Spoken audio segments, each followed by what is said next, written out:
કથાનો જ્યારે સંકલ્પ થયો ત્યારે હૃદયમાં એવો ભાવ થયો કે આપણે શું એવું કરીએ કે આપણી કથા 7 દિવસ નહીં પણ આપણી કથા વર્ષો સુધી જીવંત રહે.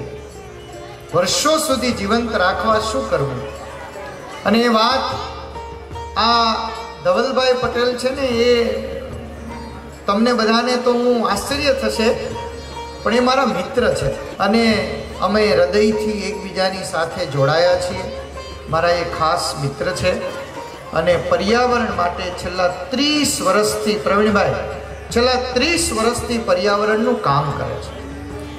નાના નાના બાળકોને પર્યાવરણનું શિક્ષણ આપવું, નાના નાના બાળકોને પર્યાવરણની વાતથી વાકેફ કરવા, ચકલીના માળાઓનું વિતરણ કરવું, મગરોને બચાવવી, પશુ પંખીઓને બચાવવા, વૃક્ષોને બચાવવા, આવું બહુ મોટું કામ એમના તરફથી થઈ રહ્યું છે.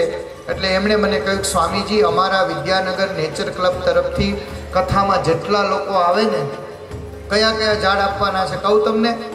એક જાંબુ, એક સીતાફળ, દાડમ, જામફળ, સેતુર, લીંબુ, પારિજાત, ફાલસા, મીઠો લીમડો કઢીમ નાખીએ ને ઈ, અને તુલસી.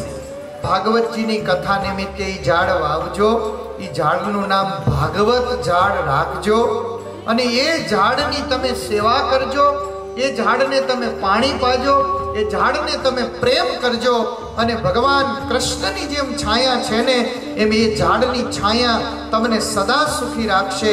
એવા ઝાડનો અર્પણ વિધિ કરવા માટે અહીંયા માનનીય શ્રી ધવલભાઈ આવ્યા છે.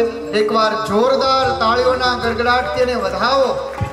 પ્રકૃતિના સંરક્ષણ માટેની એક બહુ મોટી નેમ લઈ અને વિશ્વભરમાં લગભગ વિદ્યાનગર નેચર ક્લબના 1500થી વધારે સ્વયંસેવકો જેઓ સેવા આપી અને પ્રકૃતિને બચાવવાનું કાર્ય કરે છે. પ્રતીક સ્વરૂપે અત્રેથી ભાગવત ભગવાનના સાનિધ્યમાંથી પ્રસાદીના વૃક્ષને મેળવી અને પોતાના ઘરે એ વૃક્ષની સંપૂર્ણ જાળવણી અને માવજત કરશે એવી અપેક્ષા સાથે અત્રેથી પૂજ્ય સ્વામીજી સૌને એક એક વૃક્ષ અર્પણ કરશે.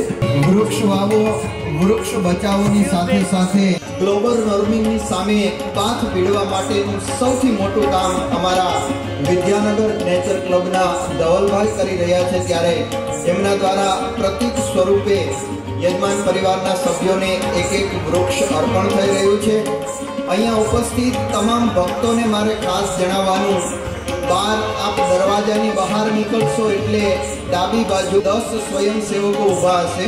10 સ્વયંસેવકની પાસે એક એક વૃક્ષ આપ મેળવી શકશો. આપને જે ઈચ્છા થાય એ વૃક્ષ આપના ઘરે લઈ જઈ અને એ વૃક્ષ છોડમાંથી ઘટાદાર વૃક્ષ બને ત્યાં સુધી આપ એની કેળવણી, જાળવણી અને માવજત કરશો એવી આપ સૌને ખાસ નમ્ર વિનંતી છે.